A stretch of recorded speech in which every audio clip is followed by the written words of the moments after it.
समुच्चय विकल्प नहीं हो सकता। ये तो है पिछले सूत्र से अनुवृत्ति। समुच्चय और विकल्प नहीं हो सकता, तत्व ज्ञान के साथ सकाम कर्म का समुच्चय विकल्प नहीं हो सकता। एक और उदाहरण से समझा रहे हैं। एक स्वप्न अवस्था है, एक जागृत अवस्था है। स्वप्न जागराभ्याम इव, जैसे स्वप्न और जागरण का ना समुच्चय हो सकता है ना विकल्प हो सकता है।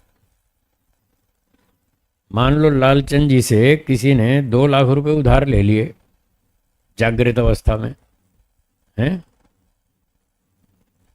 जागृत अवस्था में 2 लाख रुपए उधार ले लिए और सपने में चुका दिए, तो आप स्वीकार कर लेंगे? देखो गर्दन हिला रहे हैं। नहीं करेंगे। तो स्वप्न और जागरण का समुच्चय नहीं हो सकता ना।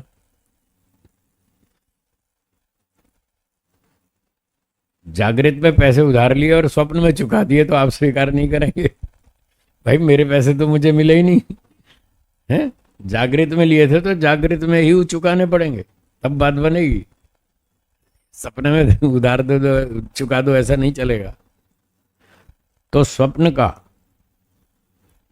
जागरण के साथ समुच्चय नहीं हो सकता और विकल्प भी नहीं हो सकता।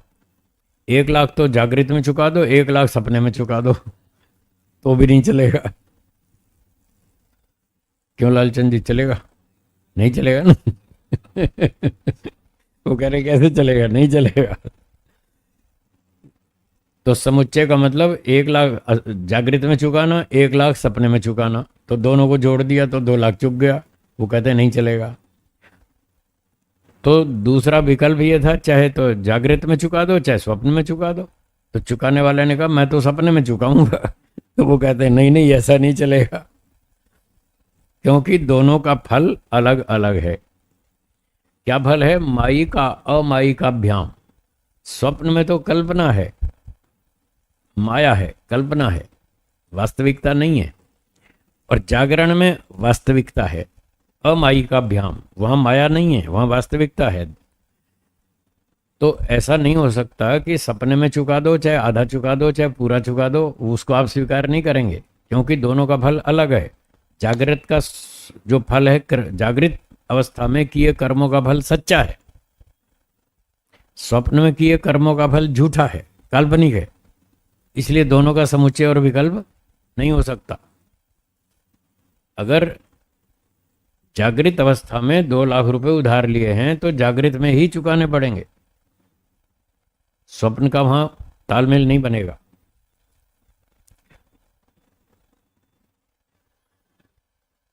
इसलिए ये बात कह रहे हैं, स्वप्न के जो क्रियाएं होती हैं उसका फल अलग होता है, जागृत की क्रियाओं का फल अलग होता है।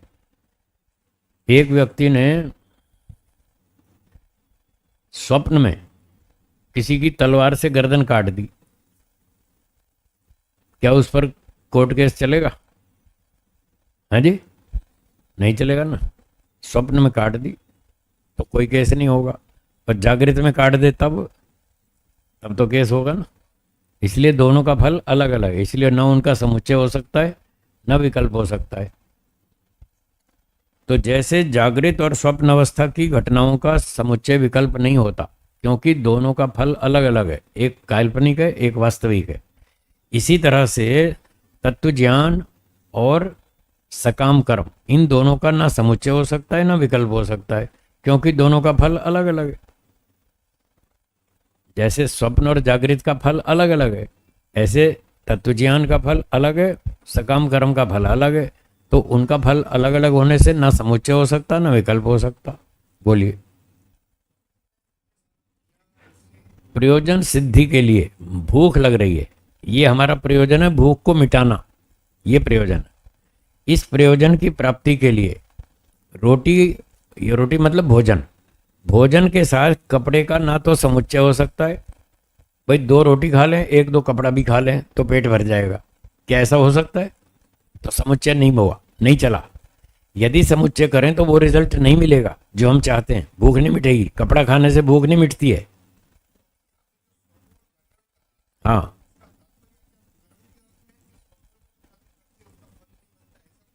हाँ, ये कह रहे हैं कि जैसे रोटी खाने से अलग प्रयोजन सिद्ध होता है और कपड़ा खाने से अलग होता है। प्रयोजन तो है भूख मिटाना, तो भूख मिटाने के लिए हम कपड़ा नहीं खा सकते, ना तो ऑप्शन में खा सकते, ना समुच्चय करके खा सकते। रोटी ही खानी पड़ेगी, उसका एक एक फिक्स उपाय है। भूख मिटाने का एक निश्चित तरीका है कि रोटी भोजन ही खाना पड़ेगा। ठीक है, कपड़ा इसके साथ जोड़ भी नहीं सकते और विकल्प में भी नहीं खा सकते।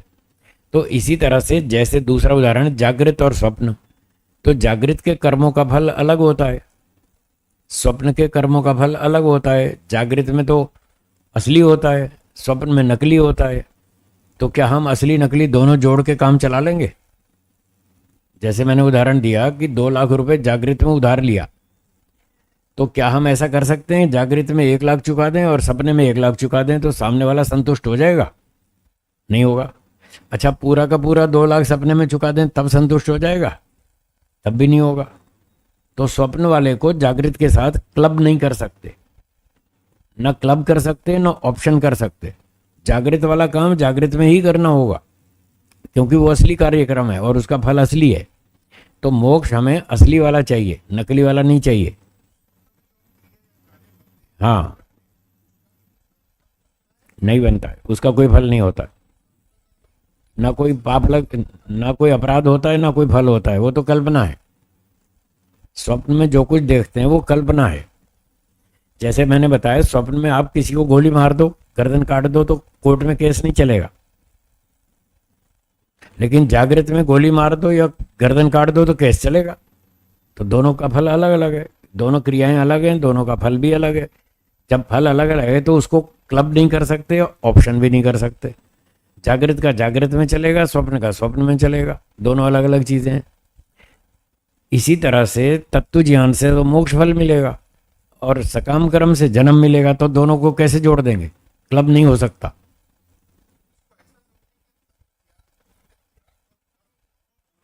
हाँ, हम उसका तात्पर्य ये बता रहे हैं, सूत्रकार यहाँ सकाम कर्म कहना चाहता है, उसका समुच्चय का निषेध कर रहा है। निष्काम कर्म तो उसका अंग है, समुच्चय तो प्रश्न ही नहीं है वहां। उसका प्रश्न तब बनेगा जब उसकी सत्ता तत्व ज्ञान से अलग हो, पूरी तरह से अलग हो, तब तो दो चीज बनेगी ना। आपका हाथ आपके शरीर का अंग है, ये कोई अलग वस्तु थोड़ी है। पुस्तक अलग चीज है, शरीर और पुस्तक दो अलग अलग चीजें हैं, लेकिन हाथ तो शरीर का अंग है, वो हाथ को शरीर से अलग वस्तु थोड़ी कहेंगे आप। जैसे हाथ शरीर का अंग है, ऐसे निष्काम कर्म तो तत्व ज्ञान का अंग है। एक अंग ये है, दूसरा अंग है उपासना, ईश्वर की उपासना। ये दोनों उसके अंग हैं तत्व ज्ञान के। तीनों को मिलाकर एक साधन कंप्लीट हुआ। इसलिए इन तीनों में कोई समुच्चय विकल्प का प्रश्न नहीं आएगा। प्रश्न तो इससे डिफरेंट वस्तु पर आएगा, जो इससे अलग हो, तब उस पर प्रश्न उठेगा कि इसको तत्व ज्ञान के साथ जोड़ लें अथवा इसका ऑप्शन कर लें। जोड़ने का मतलब 80% तत्व ज्ञान और 20% सकाम कर्म, तो दोनों को जोड़ के मुक्ति हो जाए। तो सूत्रकार कह रहे हैं ऐसा नहीं होगा, क्योंकि दोनों का फल अलग अलग है। और ऑप्शन का मतलब, विकल्प का मतलब, चाहे तो तत्व ज्ञान प्राप्त कर लो तो भी मोक्ष हो जाएगा, और चाहे सकाम कर्म कर लो तो भी मोक्ष हो जाएगा। तो कह रहे हैं ऐसा भी नहीं होगा, क्योंकि उसका फल उससे अलग है। तो जिसका फल अलग है उसका ना समुच्चय होगा ना विकल्प होगा।